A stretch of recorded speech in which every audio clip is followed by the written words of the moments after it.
Hey, hi everyone. It's Judy Converse, pediatric nutrition expert here. And I just want to get something up for you about FPIES. I have so many requests coming in from folks needing help with FPIES in their babies and little kids.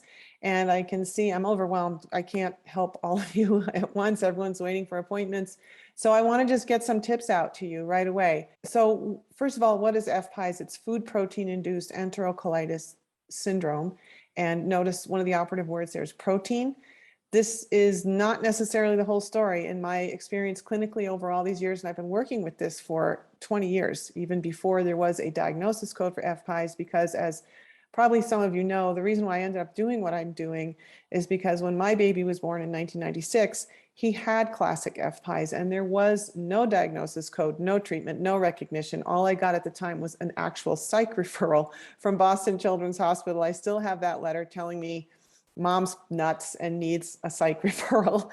So although I already had my credentials and training and already worked for a while, I was stunned that no one would help my baby. And I was also stunned that anyone would think that was normal to have a baby vomit, to shock and pass out, which is what he was doing, even though he was breastfed, et cetera. So this is what launched my practice. I'm passionate about it. I want to get some tips out to you. It's kind of stunning that 20 odd years later, there's, okay, great. There's a FPIES Foundation and there's a diagnosis code, but I don't see kids getting what they need. So that's just my take in my clinical practice. So I want to get you some tips to what I see really helping kids quickly.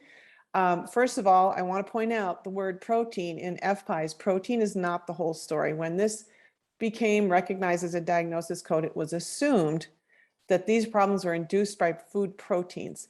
I beg to differ. I do think there's probably more to the story.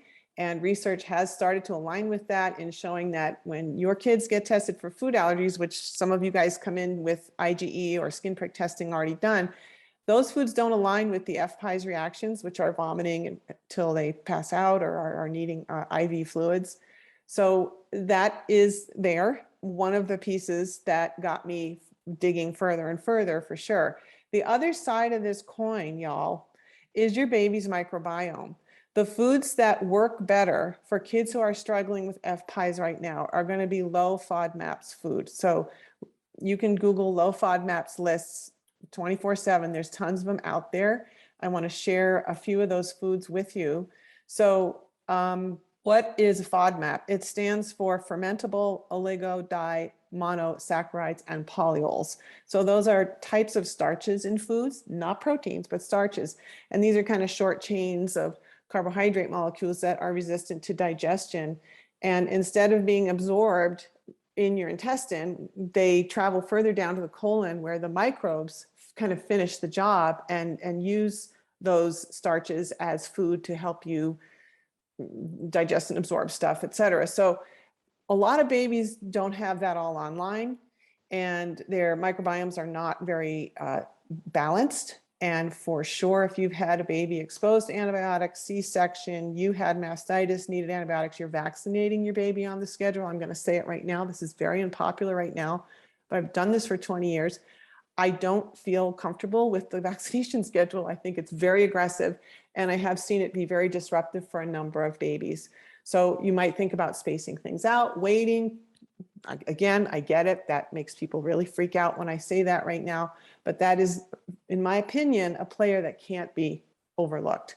So things that disrupt that microbiome are huge.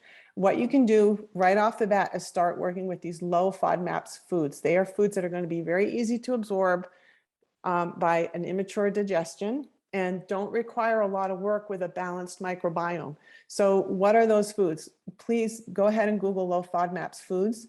My favorite list of low FODMAPs foods is one that pairs those foods with what are called SCD legal foods. And there's another diet out there called specific carbohydrate diet, which again classifies carbohydrates by their molecular structure, just kind of like FODMAPs, a little bit different. And there's some lists that combine those. Foods that are both SCD legal and low FODMAPs are the ones that I have the most success with babies with FPIES. Please start looking at those foods.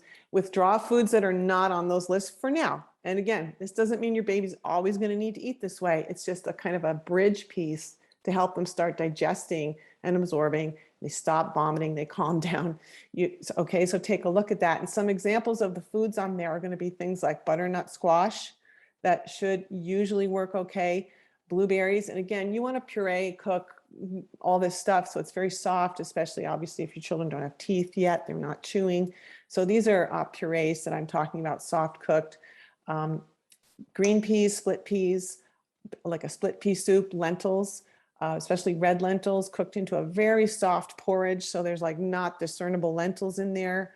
You can use sweet peppers, green peppers, scallions, not onions, and to flavor things. A little bit of onion might really throw a child off. Zucchini does okay with some kids, worth a try. Banana, ripe banana, avocado, sweet potato, those are classic higher FODMAPs foods. Your kid will probably not do very well with those if you have an FPIES diagnosis. For now, this can change. So you start with beginning these very easy to digest foods. If you're going to need to add a protein too, so cod, whitefish, chicken, turkey, lamb, again, these are all super easy going. You might want to hold off on egg. That might be a trigger protein. So there's strategies around this. And I do have a blog on my website, nutritioncare.net, about is FPIES a FODMAPs intolerance in disguise. So please take a look at that. I've got some details there. The other thing you're going to want to work on for sure is probably your baby's gut microbiome. So if your baby has needed antibiotics, arrived via C-section, was premature, if you're following that vaccination schedule to the letter, I'm not a fan. I'm just going to say right now, I think there are many, many babies, multiple factors for each of us. We're not all the same. We don't all tolerate that the same. Think about spacing those things out, spreading them out. Anything that would disrupt that microbiome evolution, which we so depend on to set up the immune system and steer us away from things like allergies, asthma, eczema, that's what you want to work on. You can use probiotics as well. Your baby might need some herbs or even some medication to balance if there's quite a background infection in the gut microbiome. This is what I assess in my practice. So those are my tips to get you rolling right away with some reprieve for FPIES. If you're breastfeeding, you may need to restrict your diet. If that becomes overwhelming and you just got to throw in the towel, it's okay. Babies seem to do well with the Alimentum ready to feed formula. The carbohydrate source in that is tapioca, which can work. That is a pretty good low FODMAPs, not quite STD legal starch, but it does better than the corn syrup and some of that stuff and other formulas out there. It's only available in the ready to feed, not the powder. I also have a blog up on camel milk and can that help FPIES? So these are kind of out of the box strategies. Please start using them. Check out what's on my blog and this will get better. Things get better and your baby doesn't have to just wait till they're 5 to grow out of this. There are things you can do. They deserve to feel better, grow, and stop throwing up. Okay, so I hope those tips have helped.